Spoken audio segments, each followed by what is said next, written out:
This is the Speaking of Writers podcast. I'm Steve Richards. The Tom Clancy franchise welcomes MP Woodward, former naval intelligence officer and author of the well-reviewed Handler series, to the Jack Ryan Jr. series with Tom Clancy Shadow State. It is out later this month on August 20th.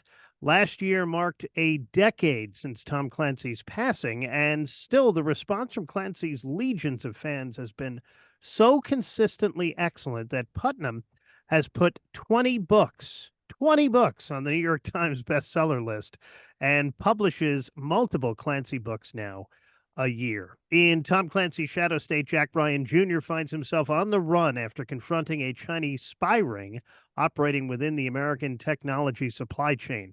The vibrant economy of the new Vietnam is a shiny lure for Western capital. Not wanting to be left behind, Hendley Associates sends Jack to acquire a rare earth mining company operating in the Vietnamese highlands. However, the Chinese are determined to keep Jack from discovering a backdoor into critical American defense technology, enabled by industrial espionage.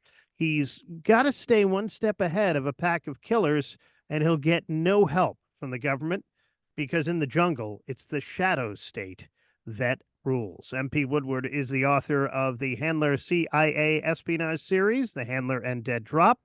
Woodward served for a decade as a U.S. naval intelligence officer before going on to an international career in tech and streaming media. He lives in the beautiful Pacific Northwest. Happy to have for the very first time MP Woodward joining me on this podcast. MP, welcome to this program. Thank you, Steve. It's great to be here. So where did the idea for this story in this series come from?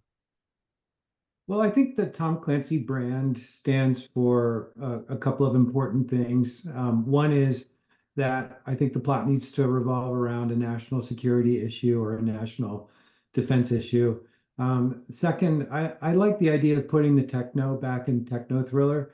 Tom Clancy kind of invented that genre, and fans still respond to it.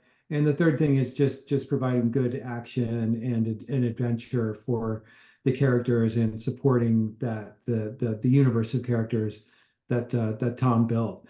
And so when I looked at that and what's going on in the world right now, my own career in tech, we were spending a good deal of time worrying about China and Chinese intellectual property theft and decoupling supply chains from China. And as I researched this for this book, one of the areas where we are highly dependent is on the refining of rare earth minerals. So, for example, the F-35, our latest and greatest fighter aircraft, actually has Chinese magnets in it, or did, until Congress intervened and forced a separate supplier. So that was sort of the germ behind this. It was also around the fact that the current FBI director, Christopher Wray, speaks openly about the thousands and thousands of investigations the FBI has opened into Chinese industrial intelligence. So I thought it would be interesting to write a story where Jack Jr.'s caught up in the middle of that, and that's where the idea came from. Yeah, you touched on this. You spent 25-year career in tech as president of a Taiwanese smartphone manufacturer, and you saw firsthand, you just mentioned the Chinese influence, how much the U.S. industry relies on Chinese suppliers. So how much do they rely on it? A crazy amount. So first of all, almost all the world's chips come from Taiwan, from the island of Taiwan, in terms of the microprocessors that are used in microelectronics today. And that company called TSMC has operations both in Taiwan and in China, in Shenzhen. So one way or the other, all the electronics are born over in that part of the world. And of course, we know about Chinese designs on Taiwan.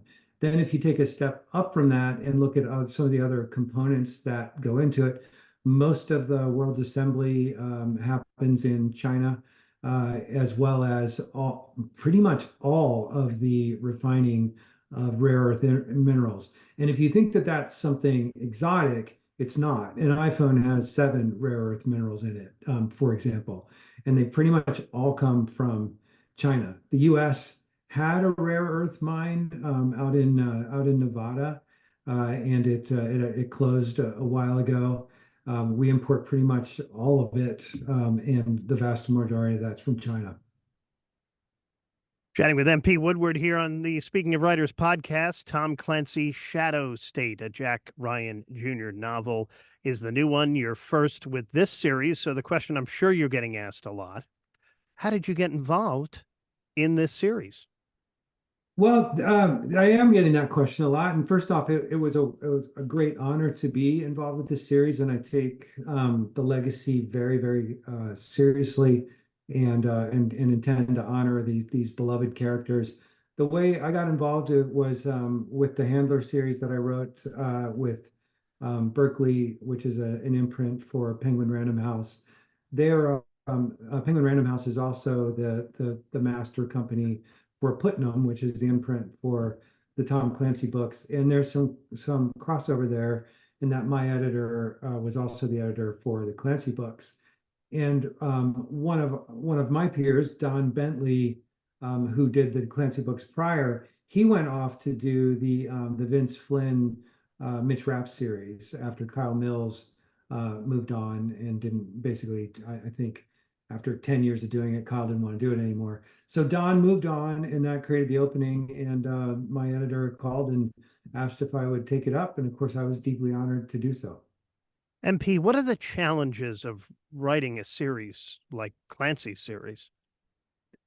I think the very first challenge is the weight of the responsibility, and that because these books have been so popular for so long, and as you mentioned, 20 of them out there, that fans have a certain expectation, and the technical parts need to be exactly right. The character traits, all those things need to be exactly right.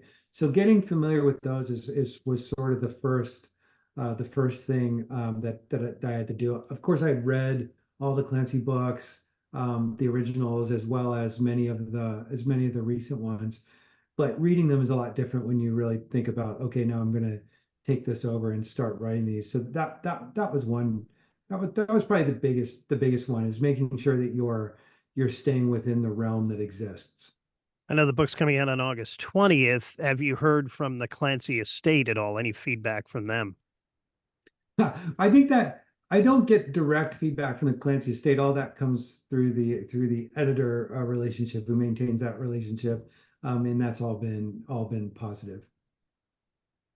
Chatting with MP Woodward here on the Speaking of Writers podcast. Tom Clancy Shadow State, a Jack Ryan Jr. novel, out on August 20th. MP, what's the best thing about being an author? Probably the schedule. I say that, and yet I think it's a mixed blessing, because when I have a deadline for a book, I tend to work every single day. But I like setting my own hours. I work from about 6 in the morning till about 2 or 3 in the afternoon, typically with a break for lunch. But a beautiful part of that is there's no commute associated with it. I'm also the master of my own story, so I don't have to collaborate with people who have 27 opinions that are going into a document. If I need input, or if I seek input, I can go and get it. But it's a bit freeing to be able to be the one who's setting the pace and the story.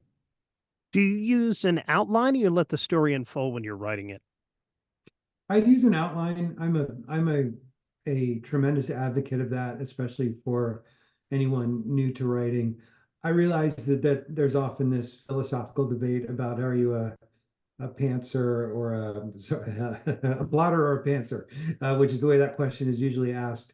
I think that if you just write seat of the pants, you are going to end up going down a number of blind alleys, particularly in this genre, where you want to set up multiple character points of view.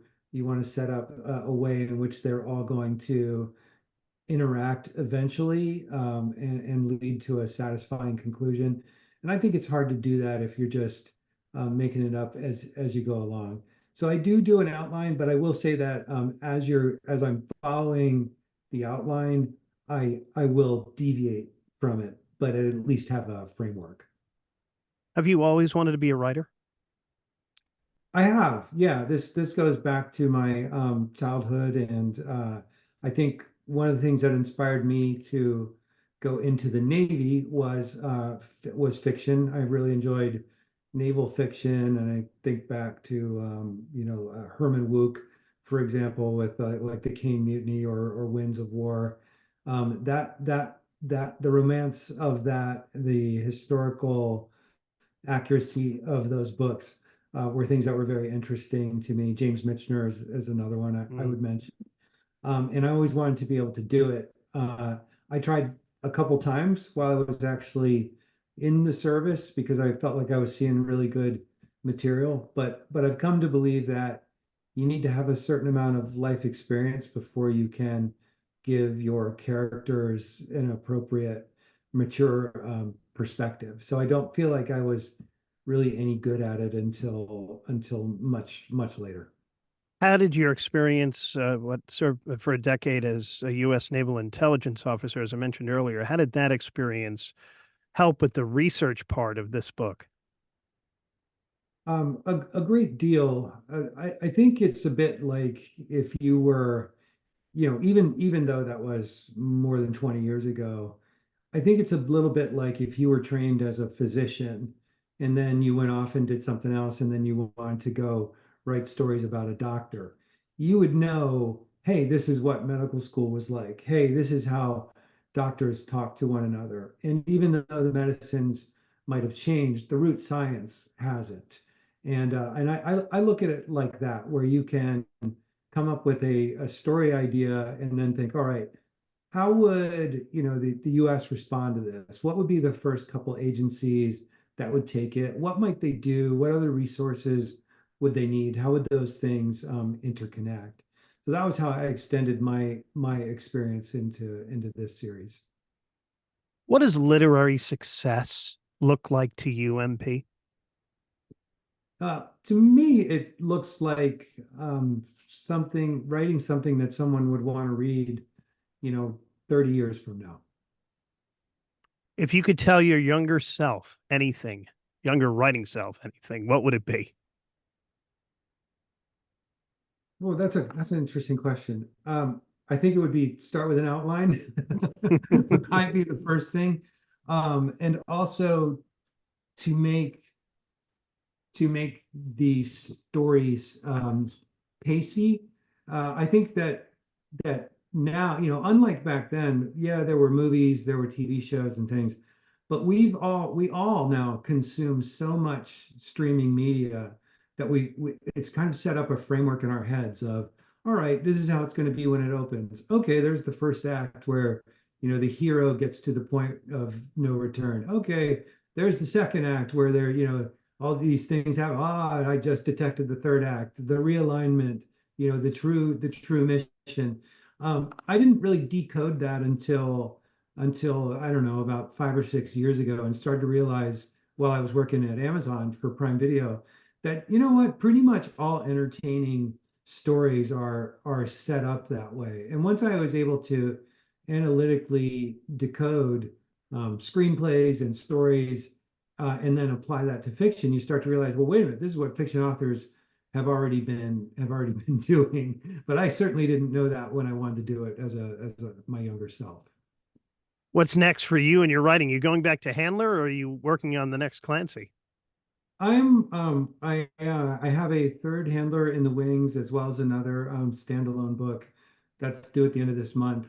The second Clancy novel is called Line of Demarcation, and it is in and should be out in about I would think 7 or 8 months, so around the spring, perhaps the late spring.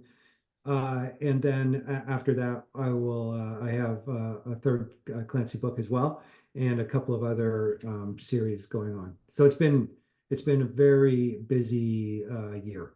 And a busy year coming up for you too. Yes, but that's a good thing. It's much Hmm. better than the alternative. Hmm. MP Woodward, Tom Clancy Shadow State, a Jack Ryan Jr. novel, is coming out on August 20th. MP, thank you so much for joining me. My pleasure, Steve. Great to be here. And this is the Speaking of Writers podcast.